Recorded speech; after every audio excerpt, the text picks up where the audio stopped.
La parole est à Bertrand Pancher.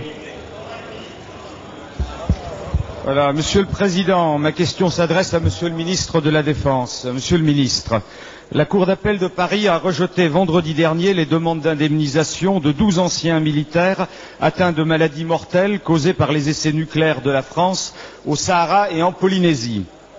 Ces soldats ont participé à certains des 210 essais nucléaires effectués entre 1960 et 66 au Sahara algérien, ainsi qu'en Polynésie à partir de 67.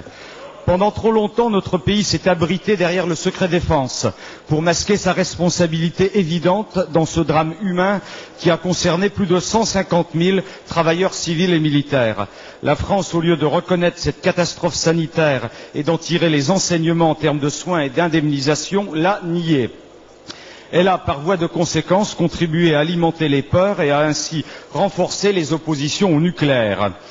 Aujourd'hui même, vous venez de présenter au Conseil des ministres un projet de loi afin de réparer les conséquences sanitaires de ces essais. C'est une grande avancée à l'actif du Président de la République et du Premier ministre et je salue le travail de nos collègues Colombier, Ménard et Favennec. Une enveloppe de 10 millions d'euros est affichée sur le budget du ministère de la Défense.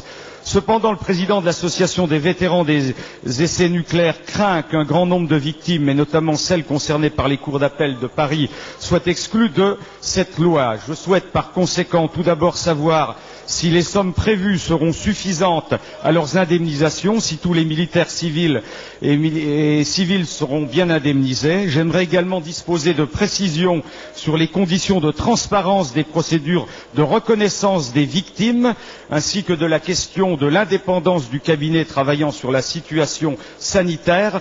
Enfin, face à la spécificité de la prise en charge des victimes, ne pourrait-on pas envisager, Monsieur le Ministre, la création d'une structure d'indemnisation indépendante, comme ce fut le cas dans le cadre de la gestion du dossier de l'amiante?